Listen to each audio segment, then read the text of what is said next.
Alors, l'opération Poisson Rouge. Opération Goldfish. Donc aujourd'hui, hein, la route étroite qui mène à la base secrète bordée de champs de mines semés, comme les dernières lignes de défense en fait, hein, qui ont suivi l'invasion russe, hein. Vous savez que bah, on prépare le terrain. Si on sait qu'on va être envahi, on va poser, hein, des champs de mines et pas que. D'accord. Je vous avais parlé des missiles, hein. Ensuite, missiles hypersoniques. Moscou, comment dire, a fait preuve, hein, et a démontré en fait toutes ses capacités offensives, que ça soit dans le cyber, dans les précédents conflits, mais également, je vous ai parlé du zircon, hein, il y en a d'autres, mais des missiles hypersoniques dont seul, hein, possède ces capacités pour l'instant, hein. Les Américains, les Anglais, je crois, sont en train de plancher, d'accord, sur des missiles hyper véloces. Mais pour l'instant, c'est encore une fois la DARPA côté américain qui bosse dessus, avec des unités du MOD, donc côté anglais, mais c'est pas encore fonctionnel, hein, ça le sera d'ici quelques années, d'accord. Donc les Ukrainiens, bah, malheureusement, il fallait qu'ils se défendent. Et c'est là, comme je vous disais, la CIA, hein, a fourni à la fois argent et matériel. On a le général Dvoretsky qui commence à reconstruire et qui va le faire sous terre, hein. Le but, c'est de ne pas être repéré, notamment par les satellites, hein. Rappelez-vous, on a des satellites en LEO, hein, en orbite basse. On a des satellites géosynchrones, hein, on a plusieurs types d'altitude. Et en fonction des altitudes, en fonction de l'apogée, de la périgée, on va avoir plus ou moins d'informations. D'accord. Donc le but, c'est d'être pas être repéré. Donc on peut utiliser les nests, hein, on va utiliser du camouflage qu'on va déployer. On a maintenant du camouflage thermo-optique, on a du camouflage infrarouge. C'est les dernières technologies qui sont déployées et qui sont testées d'ailleurs en Ukraine. Mais travailler la nuit, hein, ça peut être le meilleur moyen. Mais je vous ai expliqué que les satellites ont évolué naturellement, et c'est le cas aussi pour les satellites espions russes, d'accord. Alors ils passent à la verticale, parfois ils passent pas à la verticale, d'accord. Mais si tu stationnes avec tes voitures, eh ben, t'as bien compris que si t'es à côté d'un chantier, eh ben, ça va révéler à l'ennemi la position du dit chantier, ou ça peut être une base militaire. D'accord. C'est pour ça que dans certaines zones clés, certains édifices, on demande au personnel de garer leur voiture à des kilomètres. D'accord. Pour qu'on ne puisse pas repérer, hein, puisque je vous le disais, je vous avais fait des vidéos sur les mythes, le géoïde. Je vous avais dit, regardez, en fonction du parking, je sais à peu près combien de gens peuvent travailler dans le dit bâtiment. Je vous avais parlé de la CIA, je vous avais parlé de la NSA, d'accord. Et comment on fait de l'intelligence de l'image. Donc tu peux travailler la nuit, tu peux travailler en sous-sol, hein, et c'est ce qu'on appelle les dumps. Dump, en anglais, abruti, bête, comme saltimbanque, d'accord. Mais c'est les Deep Underground Military Bases. C'est des bases militaires souterraines, hein, euh, et en profondeur, d'accord. 100 mètres, 200 mètres, 300 mètres. Allez voir le complexe bah, du NORAD, hein, à Cheyenne Mountain, qui est une des bases. Je vous ai mis d'ailleurs dans la précédente vidéo cette entrée de tunnel, hein, il y en a plusieurs, et les hauts dignitaires américains, ça a été le cas pendant le 11 septembre, bah, il y a une partie du gouvernement, hein, puisqu'il y a aussi un gouvernement fantôme, qui va, en cas éventuellement d'attaque, si jamais les hauts dignitaires, malheureusement, pourraient perdre la vie, on va avoir un gouvernement de secours, d'accord, de backup. Il y a une redondance des systèmes, et il y a une redondance aussi en termes politiques, en termes d'exécutifs. Je parle des Américains. Chez nous, j'en ai aucune idée. D'accord. Donc les ouvriers, ils vont stationner, on a des bunkers. Le bunker, l'avantage, c'est que tu peux planquer pas mal de choses. Tu peux mettre des équipements de communication, C1, C2, C3, C4, C5, C6, C7, C8, hein, je sais plus, c'est pas Citroën, et tu peux mettre des serveurs informatiques, d'accord, dont la plupart, naturellement, ont été financés par la CIA. Alors, il a dit qu'il utilisait la base pour pirater les réseaux de communication sécurisés de l'armée russe. En effet, qui contrôle les communications peut espionner, décoder les conversations secrètes, d'accord.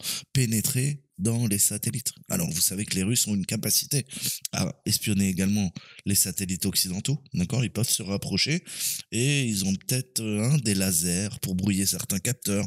Ils ont peut-être des bras articulés pour désarrimer, hein, de l'orbite le satellite, hein. Et du coup, bah, tu as bien compris que soit tu vas dépenser beaucoup de ressources, d'accord?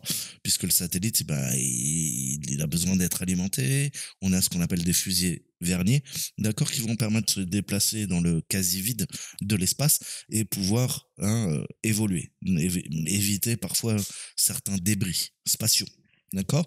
Mais si tu pousses ton adversaire à dépenser le peu de carburant, hein, de comburant pour pouvoir se remettre en orbite, d'accord? Puisque après il y a toute la mécanique.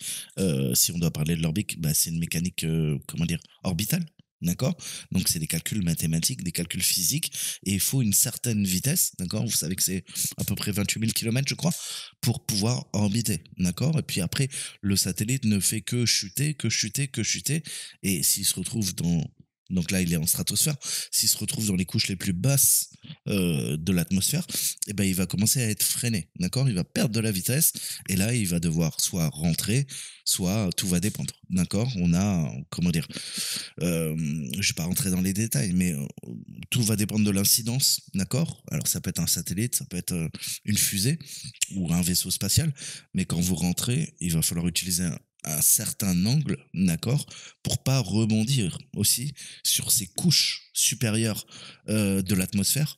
Et on a ces wave riders, d'accord, on a ces planeurs hypersoniques qui sont capables en fait de se sustenter, d'accord, et en fait ils vont rebondir sur les couches hautes de l'atmosphère et ça va être comme un surfeur en fait, il va rebondir sur sa propre onde, d'accord. Mais je vais pas rentrer dans les détails, d'accord, tout est en open source de toute façon. Mais là, le but, c'est quoi? C'est de pirater les satellites chinois, biélorusses, hein, espionner, puisque vous savez que la Biélorussie aussi bah, est rentrée hein, dans cette économie de guerre. On a vu, hein, je crois que Monsieur Wagner, avant de se faire descendre, il voulait retourner en Biélorussie. Donc, encore une fois, c'est des conversations secrètes. Je vous ai dit Commit, Elint, Sigit. D'accord? Donc, placer des cartes, c'est la guerre. Il y a l'Ukraine pour se défendre, pardon, elle a besoin de suivre l'activité russe dans le monde, pas uniquement en Ukraine, d'accord? C'est pour ça qu'il y a des composantes, notamment bah, de Wagner, qui sont partis en Afrique, d'accord? Et je crois qu'il y a des gens du SBU ou du OUR qui sont partis leur faire la peau également en Afrique, d'accord? Donc il nous faut les itinéraires aériens, des satellites espions russes, d'accord? On sait que bah, en fonction de ça, tu calcules les itinéraires aériens bah, des satellites espions et tu sais quand ils vont survoler le centre de l'Ukraine. Donc généralement, quand tu sais que bah, les satellites au-dessus de ta tête de l'ennemi vont passer, qu'est-ce que tu fais? Tu camoufles le matériel ou tu le fais disparaître, d'accord? Donc on a des satellites russes qui vont passer naturellement bah, à des endroits clés, puisque bah, le but c'est d'apporter du renseignement militaire. Donc ça va être des installations militaires stratégiques, d'accord, des installations d'armes nucléaires, des laboratoires P4, hein, et naturellement aussi ce qui se passe côté États-Unis, d'accord, puisque vous savez que les États-Unis ont apporté de l'aide, d'accord. Donc tu ne crois que ce que tu vois, mais je t'ai toujours dit dans mes vidéos, tu dois apprendre à voir l'invisible. L'invisible, c'est aussi sous terre. Et il y a plus de choses parfois sous terre qu'il y en a, tu vois, sur le plancher des vaches. Et puis après, l'autre composante, l'espace. D'accord? C'est deux endroits clés, sous terre et dans l'espace. C'est très puissant. Donc la CIA, elle a commencé à envoyer du matériel en 2016. Hein, on a Scattergood, je t'en avais parlé, et on a à nouveau notre général Dvoretsky qui va fournir bah, tout ce qui est chiffrement, d'accord, radio chiffré, crypté, dispositif pour intercepter les communications secrètes de l'ennemi. Et si vous savez quoi, bah, ce que planifie l'ennemi, vous êtes à même de le contrer. C'est techniquement ce qu'on a fait pendant la Seconde Guerre mondiale avec les machines Enigma, d'accord. Il y avait combien 5, 6, 7 modèles de la machine Enigma. Je vous en avais parlé dans mes cours sur la crypto. Et bah, il fallait s'adapter et trouver une solution. On a eu Turing, hein, avec la time bomb, qui ont réussi à décoder tout ça. D'accord.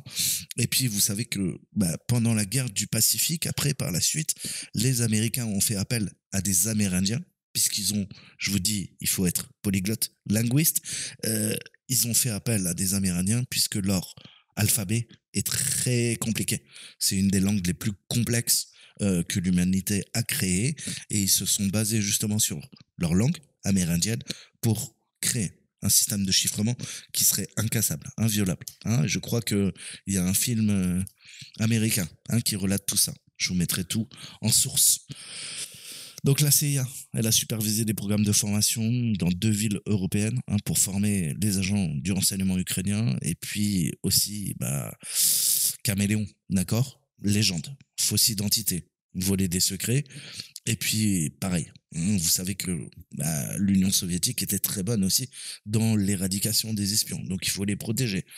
Tout ça, en fait, c'est la formation qui s'appelle Opération Poisson Rouge. D'accord. Alors pourquoi? C'est une blague sur un poisson rouge russophone qui offre à 2 Estoniens des vœux en échange de sa liberté. Le problème, c'est que la chute d'un des Estoniens a frappé la tête du poisson avec une pierre, expliquant que tout ce qui parlait russe n'était pas digne de confiance. Donc c'est la fameuse blague. D'accord. Et vous savez, en Estonie et ailleurs, il n'y a qu'à voir en Scandinavie, d'accord? Il y a des mouvements... alors, le tropisme évolue côté OTAN, d'accord? Et bien sûr, comme ils sont limitrophes, certains pays baltiques, on a l'enclave de Kaliningrad, vous savez que ça pose problème. Il y a des tests de missiles qui ont été faits, d'ailleurs, certains leur ont pété à la gueule, je parle des Russes. Donc tout ça, il y a une montée de tension en termes géopolitiques, géostratégiques, et ils ont bien compris que malheureusement, s'il y avait une 3e guerre mondiale, ils seraient au feu. Les premiers d'ailleurs. C'est pour ça que la Pologne est très engagée, ou d'autres pays. Donc, l'opération Goldfish a été déployée dans 12 bases d'opérations avancées, construites le long de la frontière russe. On a notre ami Kondratyuk, qui a formé également les officiers ukrainiens, et à répartir dans chaque base des réseaux d'influence, des réseaux d'agents qui vont tout simplement recueillir du renseignement en Russie. Les agents de la CIA également ont installé tout ce qui est équipement, collecte de renseignements. Je pense que via des satellites aussi, je te parlais de notre ami Elon Musk.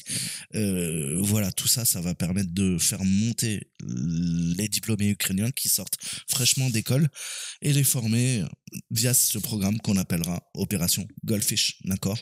Et puis le but, c'est d'approcher des sources russes potentielles.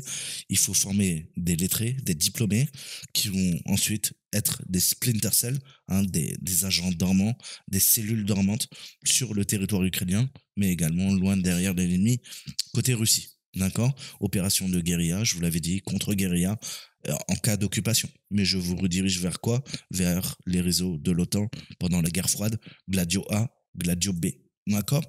Je vous avais donné plein de livres. D'accord? Je vous en avais déjà parlé.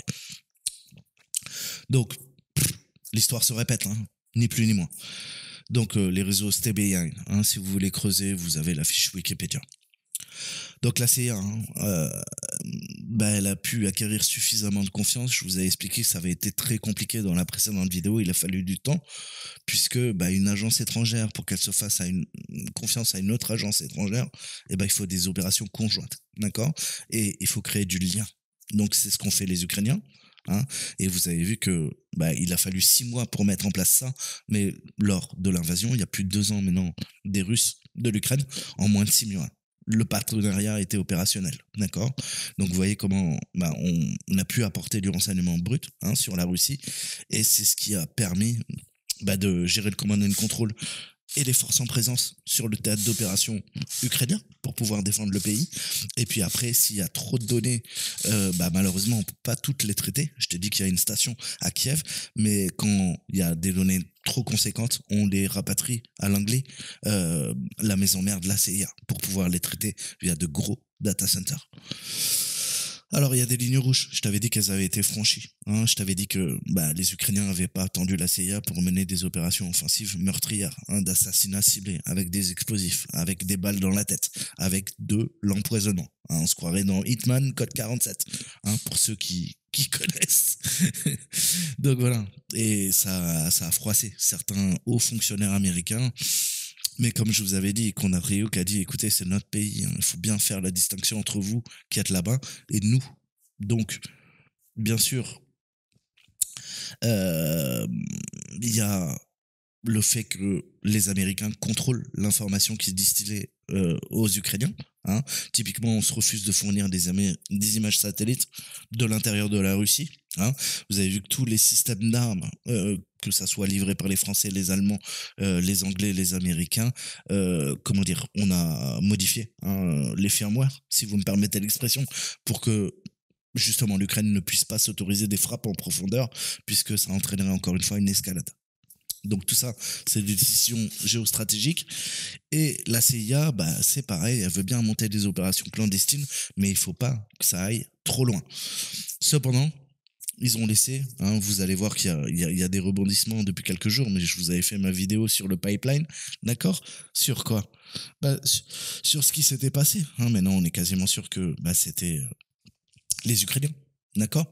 Et puis, voilà, hein, l'OTAN, on va pas se mentir, d'accord? Mais en parallèle, vous avez vu des bateaux chinois, quoi, au large de la Scandinavie, hein, qui, pareil, malencontreusement coupent de la fibre optique, et on n'a plus de communication. Quand c'est pas des bateaux russes, d'accord? Il y a beaucoup de bateaux de pêche, hein. Ah ouais, il y a beaucoup de poissons, et il y a aussi des hommes grenouilles, hein, je crois, qui posent des explosifs. Mais ça, c'est un autre problème. D'accord? Donc ça peut être les Ukrainiens aussi. Mais bref, hein, je vous ai parlé du HUR, le HUR. On a des commandos qui sont partis en Russie poser des engins explosifs. D'accord? On va, de toute façon, quoi, tout ce qui est notre commandement, hein, dépôt ferroviaire, pareil, pipeline, d'accord, tout ce qui va permettre l'alimentation électrique d'un pays, d'accord, pétrole, gaz, d'accord, nœud de communication, nœud de télécommunication, d'accord, dépôt ferroviaire. Et vous avez vu comment certains ont essayé de saboter chez nous pendant les JO. D'accord?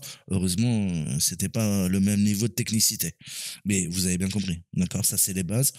Et le but, bah là, c'était de faire détonner des explosifs. Le but, c'est de ralentir l'avancée russe. D'accord? De toute façon, tu vas poser des explosifs en préventif, en défense. D'accord? Parfois dans une capitale, pour, au cas où il y aurait des attaques, bah, faire péter les ponts, d'accord? Ça évitera bah, que éventuellement bah, les forces ennemies hein, puissent récupérer le territoire, faire péter des barrages, d'accord? Et malheureusement, bah, parfois, bah, il faut peser le pour et le contre. Est-ce que tu vas sacrifier 10 000, 20 000 civils? Pourquoi? Bah, pour faire reculer eh ben, les forces hein, et l'avancée russe. En tout cas, c'est des stratégies hein, qui ont été réfléchies pendant la guerre froide, puisque bah, on savait que peut-être un jour l'Union soviétique envahirait l'Europe. Hein, c'était des projets, et on avait même décidé de placer des mini-bombes thermonucléaires sur bah, le sol polonais et allemand, hein, de l'Allemagne de l'Ouest.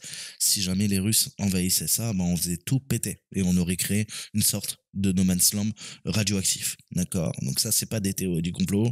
Et on a des bombes, d'accord, des bombes qui peuvent être parachutées par des unités spécialisées via des avions, d'accord, la taille d'un sac à dos. D'accord. Et côté russe, je vous rappellerai qu'il y a des valises nucléaires qui existent, d'accord, qui sont des bombes nucléaires thermonucléaires miniatures, d'accord. Et certaines ont disparu des stocks à la chute de l'Union soviétique. J'en dirai pas plus. Donc voilà, c'est encore une fois les Kondratiuk avec le HUR et d'autres ont pris les devants. Ça a froissé. Hein. Certains hauts responsables, notamment le chef de station à Kiev, bah, a pété un plomb. Pourquoi? Bah, parce que la CIA leur avait bien précisé, surtout d'attendre leur aval, enfin en amont, avoir l'accord de la CIA, pardon, pour faire des opérations en aval. Et l'Ukraine, malheureusement, n'a pas respecté hein, ces lignes rouges et elle s'est autorisée des opérations meurtrières. Donc ça a créé des tensions bah, dans ce couple CIA, UR ou SBU. Donc parfois, hein, bah, il faut la fin justifie les moyens, d'accord. Et puis Kondratiuk, encore une fois, il a annulé des missions, mais pas toutes. Et puis il en a tiré une leçon, d'accord. Le but, c'est de parfois aussi laisser le partenaire américain de son côté et gérer les décisions, les questions qui s'imposent pour défendre le pays côté ukrainien, avec ses hommes, d'accord.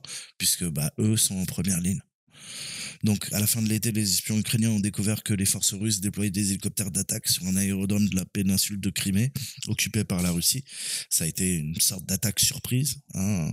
On a également envoyé des équipes en Crimée pour poser des explosifs sur un aérodrome, afin qu'ils puissent être déclenchés si la Russie passait à l'attaque. Hein. Vous avez vu que la Russie, d'ailleurs, a envoyé des commandos, d'accord, unité alpha du FSB, je crois, hein, je suis pas sûr. Et malheureusement, ils n'ont pas réussi à récupérer l'aéroport. Ça a été un gros bordel, d'accord. Donc, encore une fois, hein, l'unité 2245, parfois elle demande la permission à la CIA, des fois elle le fera pas, d'accord? Mais en même temps, un commando, comme je t'ai dit, quoi, il a à répondre à personne, d'accord? Enfin, si l'ordre est donné tout en haut. Donc, ils ont reçu des formations spécialisées par le groupe paramilitaire d'élite de la CIA. Je t'avais parlé de la Ground Branch. Au sein de la Ground Branch, on a le Ground Department, hein, donc département de terrain avec des unités ultra spécialisées en hacking, en télécommunication, d'accord, on va les envoyer, et c'est eux qui vont apporter la guerre électronique, en fait, sur le terrain, et apporter toute la logistique télécommunication, et également des unités spécialisées dans l'assassinat. On revient au SOCV, hein, pendant la guerre du Vietnam, ces unités ultra spécialisées qui étaient là pour tuer l'ennemi, d'accord. Donc les ingénieurs, on retrouve le parallèle en Iran, hein, ça a été fait par le Mossad, mais les ingénieurs, les médecins, toute l'intelligentsia, d'accord, les hommes politiques, les philosophes, bref, on dégage tout ce qui peut permettre d'alimenter la tête pensante de l'ennemi. Donc les officiers de la CIA et tout ça, c'est aussi les Français, hein. Tout ce qu'on a pu acquérir comme information en se battant contre le Félaga, hein, en Algérie, pour l'Algérie française, et puis après l'Indochine, d'accord, on va apprendre à développer ces techniques, malheureusement, de torture, de renseignement, et puis de guérilla, de contre-guérilla, d'accord. Mon papa a fait la guerre d'Indochine, il était expert en télécommunications. Bon, les Ukrainiens, hein, ils utilisent les mêmes techniques, puisque les Russes vont utiliser les mêmes techniques. Et tu as compris que ils ont été formés par la CIA. Donc, le futur chef de l'agence militaire ukrainienne, on a Boudanov, qui était vraiment une des étoiles montantes de la 2245, cette unité ultra spécialisée qui a mené des opérations audacieuses, et puis qui entretient naturellement des liens avec la CIA, d'accord. Donc ils ont été formés. On a le Walter Reed National Military Medical, hein, dans le Maryland. Et il a pris une balle, il a été soigné là-bas. Donc vous voyez que, encore une fois, quand tu formes des agents, d'accord, ça coûte extrêmement cher, et la vie d'un agent compte beaucoup en première ligne. D'accord. Là, il faut essayer de les protéger, il faut essayer de les exfiltrer. D'accord. Il faut assurer leur protection. D'accord. Puisque ils pourraient être découverts par le pays ennemi, et bien sûr, tu sais qu'ils seront torturés. D'accord. Je t'avais parlé de la tristement célèbre Lobianka. Donc déguisé en uniforme russe, hein, même si ça contredit un petit peu ce que dit, c'est quoi, certains accords, d'accord. Je t'ai toujours expliqué que généralement t'as pas le droit de prendre l'uniforme russe, d'accord. T'as pas le droit de prendre l'uniforme de l'ennemi, tu dois être identifiable, d'accord. Ça, c'est certains accords dont je vous avais déjà parlé, mais là on est sur une guerre hybride, asymétrique, d'accord. Tous les coups sont permis, on revient dans ce que je te disais, la guerre hors limite. Donc on va voler des uniformes russes, d'accord. Le but, c'est de avancer, soit sur terre, soit sur mer, avec des canaux pneumatiques, débarquer en Crimée, poser des explosifs. C'est ce qu'ont fait Boudanov, hein, et ses commandos. Ils ont fait des opérations assez incroyables en termes de commandos, et parfois sous l'eau, d'accord, puisque ça permettra de justement de s'approcher des côtes et qu'on ne nous détecte pas. Quand je dis on, c'est eux, c'est pas moi. Donc le commando d'élite russe aussi les attendait, hein. Donc ils ont riposté, hein. Ils ont tué plusieurs combattants russes, et le problème, c'est qu'il y avait le fils d'un général, hein. Et puis ils se sont repliés, ils ont plongé dans la mer, comme je vous disais, ils ont nagé pendant des heures dans un territoire contrôlé par l'Ukraine, hein. C'est là que je te dis que les nageurs de combat, et ces gars-là sont formés comme des nageurs de combat, notamment les SEALs côté américain, hein. Mais pareil, comment tu t'orientes quand t'es sous l'eau, il fait nuit, d'accord, et il fait froid, hein, mais c'est pareil, hein, ça demande des hommes avec un certain niveau de préparation et de technicité et d'équipement. Donc malheureusement, des fois ça a marché. Là, en l'occurrence, vous avez bien compris que ça a été un désastre. Poutine a pété les plombs, et il a accusé naturellement les Ukrainiens de préparer une attaque terroriste, et a promis de venger la mort des combattants russes, puisqu'il y a un des fils d'un général qui vient de se faire buter. D'accord. Je vous parlais aussi des actions des snipers, d'accord. Certains snipers ukrainiens qui sont allés couper des têtes, comme on dit, hein, et on l'a vu, certains hauts dirigeants de chez Wagner qui se sont pris une petite balle de 12-7. Donc voilà, hein, encore une fois, ça c'est des opérations menées sur le terrain, mais après vous savez que ça a des répercussions après en termes géopolitiques. Donc à Washington, à l'époque c'était Obama, bah il était un petit peu livide, hein. On a Joseph R. Biden Jr., hein, donc le vice-président et défenseur de l'aide à l'Ukraine, qui a appelé le président ukrainien Zelensky, et puis bah, il lui a passé un savon.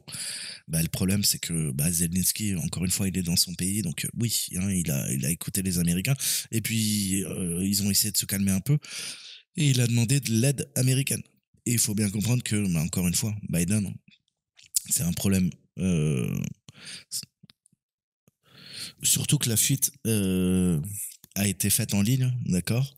Et on a eu après dans les journaux toutes ces répercussions, d'accord. Alors que ce sont censés être des opérations ultra secrètes. Donc Obama a voulu mettre fin, hein, au programme de la CIA, mais il y a Brennan, l'homme de la CIA, le directeur à l'époque, qui lui en a persuadé, hein. Et puis c'est encore une fois, ça irait à l'encontre du but recherché. D'accord. Le but, c'est d'établir une relation de confiance, comme je vous le disais, apporter du renseignement sur les Russes, et la CIA, bah, également continuer d'enquêter. Rappelez-vous, je vous ai parlé de Gucci Fair 2.0 à l'époque. Bah, l'ingérence, d'accord, sur les élections russes. Et là, il y a de nouvelles ingérences sur les élections américaines. Notamment, là, il y a une attaque APT-42 des Iraniens qui vient d'être stoppée aujourd'hui par Google. Enfin, c'est ce qu'on m'a dit. Donc, Brennan, il a appelé Kondratyuk, il a insisté, encore une fois, on a des lignes rouges, ce qu'on appelle des hotlines, des lignes chaudes, pour pouvoir communiquer. Elles ont été mises en place, hein, pendant la guerre froide pour qu'on évite un conflit thermonucléaire. Donc le général a été contrarié, hein, et puis ce que je vous disais en substance, c'est nous sommes Ukrainiens, c'est notre pays, c'est notre guerre, et nous devons nous battre. Donc ça a coûté son poste, hein, au général Kondratyuk, mais l'Ukraine n'a pas reculé. Donc ça a été le petit coup de bâton de Washington. Alors vous l'avez compris, destitution du général, mystérieuse explosion dans la ville de Donetsk, occupée par les Russes, dans l'est de l'Ukraine. Hein, ça a éventré un ascenseur dans lequel se trouvait un haut commandement séparatiste russe, hein, Arsène Pavlov, connu sous le nom de guerre de Motorola. Motorola, parce qu'il était en communication avec beaucoup de monde, je crois. Donc la CIA a rapidement appris que, bah, naturellement, les assassins étaient des membres de cette fameuse 5e direction, le groupe d'espionnage qui a été formé par la CIA. Donc je vous ai dit, hein, dans la précédente vidéo, ça va être un jeu de dupes, de manipulation, même entre eux, même s'ils se font confiance. Et bah, c'est toujours, malheureusement, la guerre, c'est pas propre.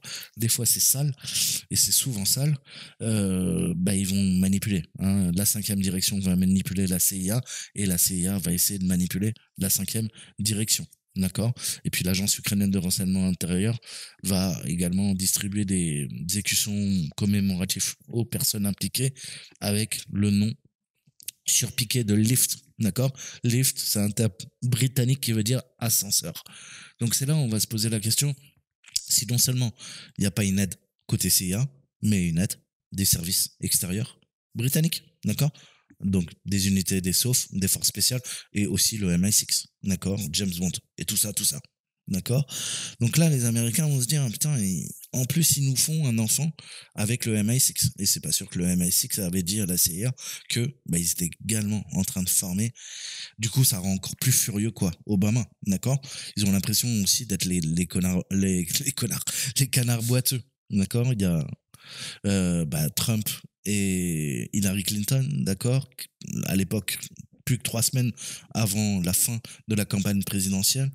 Et puis, les assassinats sont poursuivis. Et peut-être que les copains du MI6 les forment également en douce, d'accord.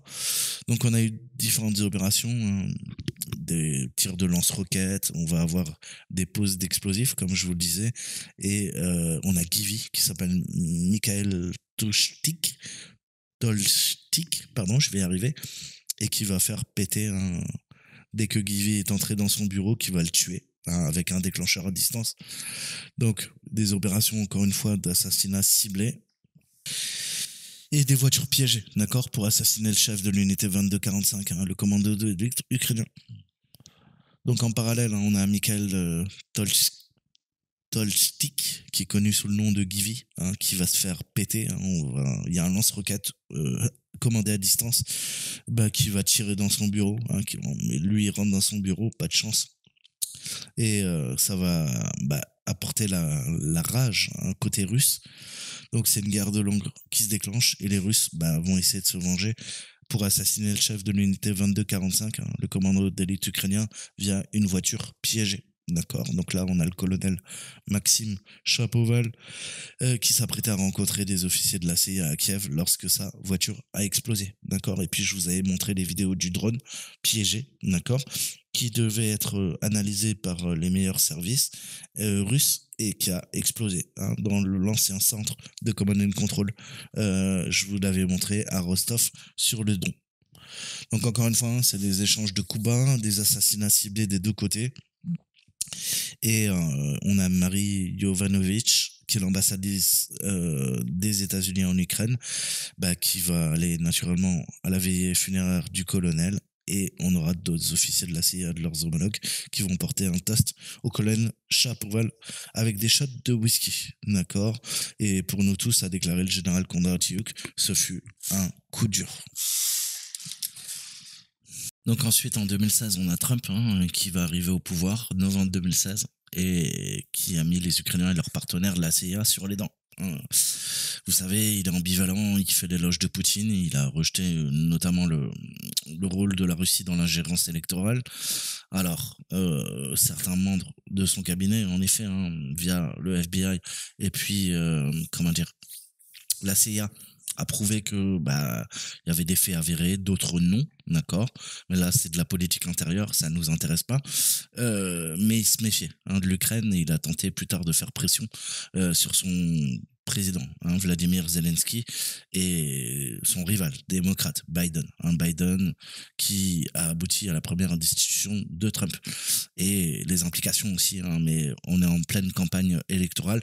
Je rentrerai pas dans les détails hein, pour pas influencer le vote des Américains, comme diraient certains. Mais vous savez, hein, la corruption, malheureusement, d'une partie du gouvernement ukrainien, et aussi les implications du fils Biden, d'accord, via des sociétés écrans. Mais je rentrerai pas dans les détails. Donc Trump, hein, elle est allée dans l'autre sens, vous l'avez bien compris. On a les faucons, hein, comme on les appelle. Donc c'est les néoconservateurs en politique intérieure qui sont anti-russes et qui sont à des postes clés, notamment Mike Pompeo, hein, qui était directeur de la CIA, John Bolton, qui est le conseiller de la sécurité nationale à cette époque, et ils sont rendus à Kiev pour souligner leur soutien total au partenariat secret, hein, qui s'est élargi pour inclure des programmes de formation plus spécialisés et la construction de ces fameuses bases secrètes supplémentaires dont je vous parlais. Donc, dans la base, hein, la forêt s'est agrandie. On a eu des centres de commandement, des casernes, des bunkers top secrets souterrains, d'accord. On est passé de 80 à 800 agents du renseignement ukrainien, donc une montée en puissance.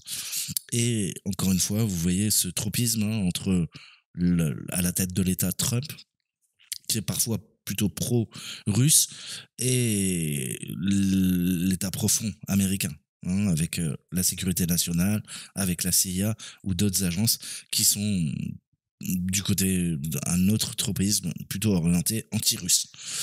Donc ça s'est fait petit à petit, hein, c'était la priorité naturellement de la CIA à cette époque, et de former le plus rapidement possible des agents de renseignement ukrainiens.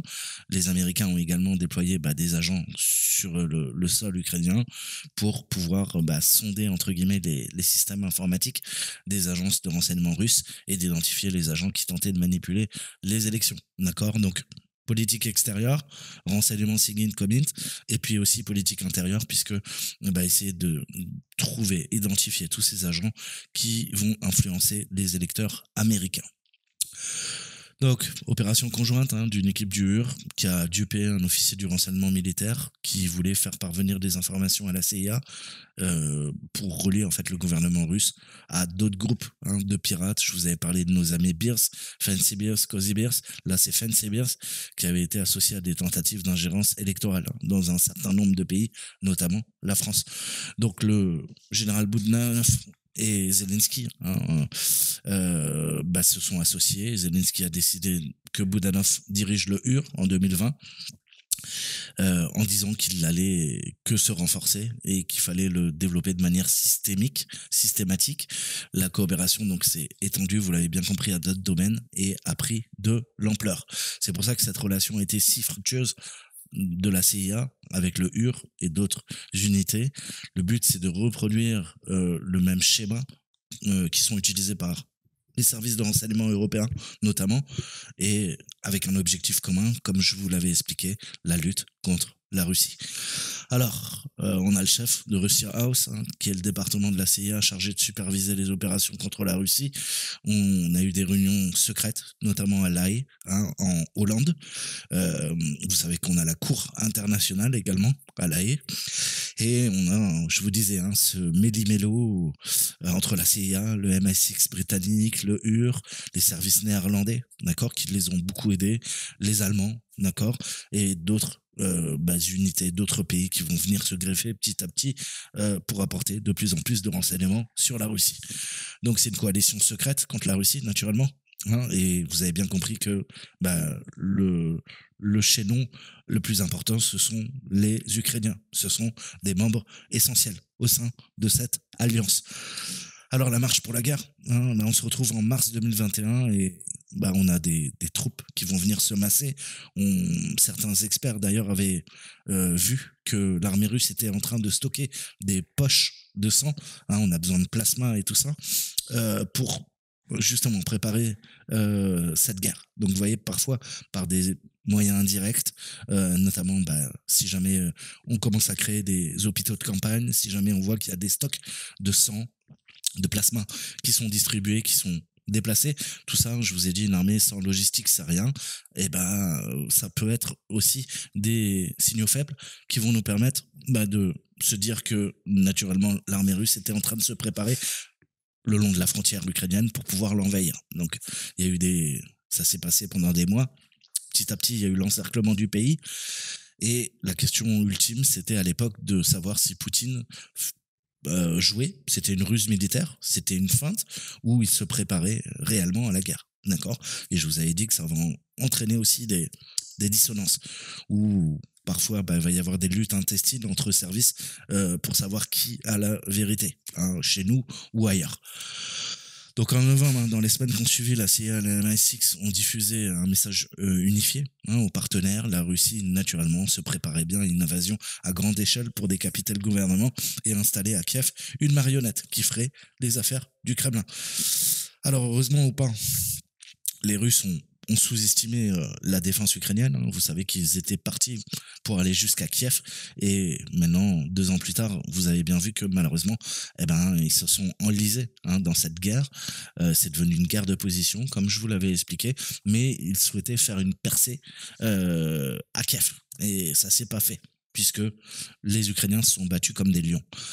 Donc, les services de renseignement américains et britanniques ont naturellement fourni des interceptions aux renseignements ukrainiens pour apporter de l'information, de nouveaux renseignements, récupérer les noms que naturellement les Russes prévoyaient de tuer ou de capturer, si on doit parler des responsables ukrainiens, et puis le nom des Ukrainiens aussi que le Kremlin installait au pouvoir. Donc, guerre encore une fois de contre-intelligence, d'accord, intelligence contre intelligence, mais ça je vous l'ai toujours expliqué, c'est la synergie dans le renseignement, et puis guerre, mesure contre mesure, toujours, d'accord, et on a vu les mesures et les contre-mesures qui vont évoluer en termes technologiques, de nouveaux systèmes d'armes qui vont être déployés, comme je vous le disais dans la précédente vidéo, notamment les drones qui vont révolutionner le champ de bataille, mais pas que.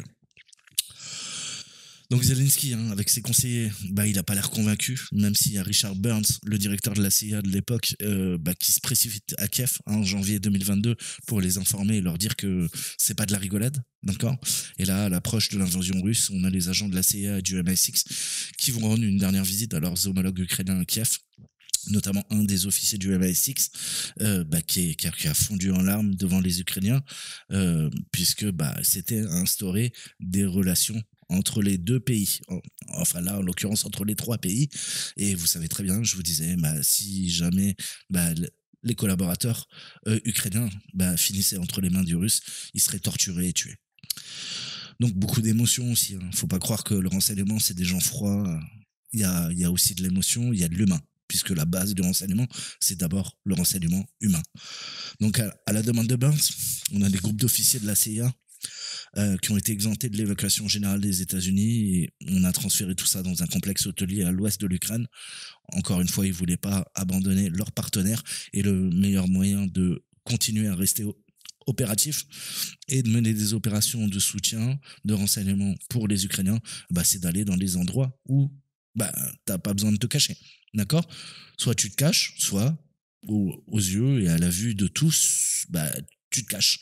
Et là, un complexe hôtelier, n'importe quoi, ça peut être exploité pour justement qu'on ne se méfie pas. D'accord? Et des bâtiments du quotidien, tu vas passer devant et tu vas te rendre compte de rien. Et c'est le meilleur des camouflages. D'accord? On n'a pas besoin de se cacher. Tu peux rester aux yeux et à la vue de tous sans qu'on te voie. Alors, fin de partie, endgame, comme on dit, lancement de l'invasion de Poutine, 24 février 2022, la CIA présente dans cet hôtel, camouflé, c'est vraiment une des uniques présences du gouvernement sur le terrain. Donc l'hôtel, ça va permettre de continuer à avoir des contacts avec les Ukrainiens, transmettre de l'information. Et puis on a annulé certaines restrictions, notamment la Maison-Blanche de Biden, suite à Trump, qui a autorisé les agences d'espionnage à fournir un soutien en matière de renseignement pour des opérations létales contre les forces russes sur le sol ukrainien. Et on aura toute cette phase avec une précision choquante des briefings de la CIA pour mener ces opérations d'assassinat. 3 mars 2022, 8e jour de la guerre, équipe de la CIA va donner un aperçu précis des plans russes pour les 2 semaines à venir. Je vous rappellerai qu'à la même époque, on a des documents qui fuitent, mais je vous l'avais déjà expliqué. Et le même jour, les Russes vont ouvrir un corridor humanitaire. On a la ville assiégée de Mariupol. Et ensuite, malheureusement, ils vont ouvrir le feu sur les Ukrainiens qui l'empruntent. Donc, ils ont fait un petit coup de pute. Donc, les Russes, ils prévoyaient d'encercler cette ville portuaire stratégique, à la fois à Mariupol mais aussi Odessa. Et puis vous savez, il y a eu un siège, d'accord, il y a eu une tempête qui a été retardée et qui a retardé l'assaut d'ailleurs. Et puis les Russes n'ont jamais pris la ville. On se retrouve au 10 mars, les Russes ont l'intention de bombarder 6 villes ukrainiennes et puis ils ont rentré ces fameux missiles de croisière, les coordonnées dedans, d'accord. Et puis après ça part, alors soit via satellite, soit via station inertielle. Les Russes, ils vont également tenter, vu que d'un côté on essaie d'assassiner les hauts responsables russes, vous avez bien compris que eux vont essayer d'assassiner les hauts responsables ukrainiens, notamment Zelensky, d'accord. La CIA a partagé des renseignements abondants dans ce sens, et ça a permis de déjouer des complots contre le président. Donc la source, c'est un haut fonctionnaire ukrainien. Donc l'assaut russe sur Kiev s'est arrêté, mais le chef de station de la CIA s'est pas réjoui pour autant, et il a dit à ses homologues ukrainiens qu'il fallait continuer de frapper les Russes au visage. Alors, en l'espace de quelques semaines, la CIA est revenue à Kiev. L'agence a envoyé de nombreux nouveaux agents pour aider les Ukrainiens en renfort. Un haut fonctionnaire américain a déclaré la présence de la CIA. Est-ce qu'ils appuient sur les gâchettes? Non, mais ils contribuent au ciblage. Absolument. Donc, vous avez bien compris, ils se lavent les mains, cependant, ils apportent tout ce qui permet le ciblage. Des cibles, donc, on va parler de cibles de haute valeur, high value target, HVT, dans le jargon. Et puis, voilà, les officiers de la CIA vont être déployés sur les bases ukrainiennes pour apporter des listes de cibles russes potentielles qu'il faudra frapper, assassiner, d'accord, grâce aux renseignements américains et anglais, notamment, et néerlandais. Vous l'avez compris puisque je vous en ai parlé il y a quelques minutes. Donc avant l'invasion, la CIA, le MI6 ont formé, vous l'avez bien compris, leurs homologues respectifs ukrainiens, à la fois au recrutement de sources, mise en place de réseaux clandestins et partisans, comme je vous l'expliquais dans la précédente vidéo. Au niveau de Kherson, dans cette région méridionale qui va être occupée par la Russie, au cours des premières semaines de la guerre, ces réseaux de partisans sont entrés en action. Selon Kondratyuk, assassinant des collaborateurs locaux et aidant les forces ukrainiennes à cibler les positions russes. D'accord ? Et puis, même en Russie, vous savez que il va y avoir des mouvements anarchistes, entre guillemets, d'extrême gauche ou d'extrême droite, qui vont saboter notamment certains nœuds ferroviaires, puisque ça permettra aux Russes d'apporter de l'aide côté ukrainien, enfin en tout cas Lugansk, Donetsk. Donc on a ces fameux bunkers souterrains avec notre général Dvoretsky qui a indiqué également qu'on avait un système anti-aérien allemand qui assurait désormais la défense contre les attaques russes, des systèmes de filtration de l'air, d'accord, puisque il y a des combinaisons NBC, nucléaires, bactériologiques, chimiques, puisque on l'a vu en Syrie notamment, mais on avait peur qu'ils utilisent des armes chimiques. Donc il faut filtrer l'air et il faut un système d'alimentation redondant électrique spécialisé, d'accord. Si jamais il y a une panne du réseau, on est ce qu'on appelle off-grid, on est déconnecté du réseau principal d'alimentation ukrainien. Il faut avoir des générateurs de secours, d'accord. Donc la question que certains officiers du renseignement posent aujourd'hui à leurs homologues américains, notamment avec la Chambre des représentants, c'est la possibilité de supprimer des milliards d'aides, puisque je vous ai dit qu'en fonction des élections, on va voir si la CIA va les abandonner ou pas, si ces milliards qui étaient promis vont arriver, notamment les F-16 et tout ça. Mais là, je vous redirige vers la chaîne datée qui a suivi tout ça avec toute son expertise. Donc, ça s'est produit en Afghanistan, on l'a vu, et ça pourrait se reproduire en Ukraine, disait un officier supérieur ukrainien. Se référant à la visite de Burns à Kiev, le responsable de la CIA a déclaré « Nous avons fait preuve d'un engagement clair envers l'Ukraine. Depuis de nombreuses années, cette visite a été un autre signal fort de la poursuite de l'engagement des États-Unis. » Alors la CIA et le UR vont continuer à construire 2 autres bases secrètes pour continuer à intercepter les communications russes. Je vous avais dit en parallèle qu'il y avait des agents de filtration du SVR, du FSB, qui fournissaient des réseaux de télécommunications, des fake BTS pour faire du MC Catch. Utiliser des MC Catchers pour intercepter les communications. Il y avait des fausses cartes SIM buggées qui étaient fournies à la population pour essayer d'infiltrer ces fameux partisans, notamment. Mais je vous l'avais déjà expliqué dans d'autres vidéos. Donc ces 12 bases d'opérations avancées sont toujours opérationnelles. Le UR va recueillir jusqu'aujourd'hui du renseignement. Et c'est très important pour cette guerre, d'accord. Une guerre sans renseignement, c'est rien. Et puis une grosse partie, c'est l'avantage de la CIA. Vous avez bien compris que tout va être rapatrié à l'anglais pour stocker et puis pour fournir de plus amples analyses côté américain. Donc encore une fois, vous pouvez avoir des informations comme ça nulle part, a précisé Dvoretsky. Là, on voit des drapeaux ukrainiens américains dans un village détruit, abandonné. On est à Rubzin, c'est dans la région de Kharkiv, près de la frontière russe, donc en plein hiver, on est en décembre. Et voilà l'évolution. Donc je voulais vous parler de ça, cet article de Michael Schwartz et d'Adam Entous. Alors Entous, il est correspondant d'investigation basé à Washington. Il a eu 2 fois le prix Pulitzer, qui est la plus haute distinction pour les journalistes. Et puis ensuite, il est allé au bureau du Times à Washington. Il couvre naturellement toutes les problématiques renseignement, sécurité nationale, politique étrangère, pour le New Yorkers, pour le Washington Post également, et pour le Wall Street Journal. Et enfin, Michael Schwartz, c'est un reporter d'investigation avec le bureau international. Il a travaillé pour le Times depuis 2006 et il a couvert Moscou, notamment tout ce qui était Union soviétique, et il a gagné également le prix Pulitzer en 2020 pour des articles à propos des opérations de renseignement russe.